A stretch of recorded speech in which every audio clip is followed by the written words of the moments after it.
problem was bigger today than it was 10 years ago. This is the moment that changed my life. He went in the house where the children are. He was there for about 10 minutes. And y'all with me? This is driving into the human trafficking. Undercover. It was operation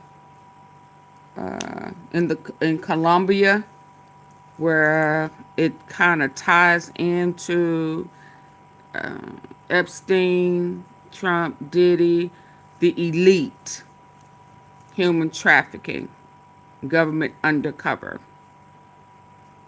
Okay? And this is the one I have watched before. Y'all ready? After 10 years,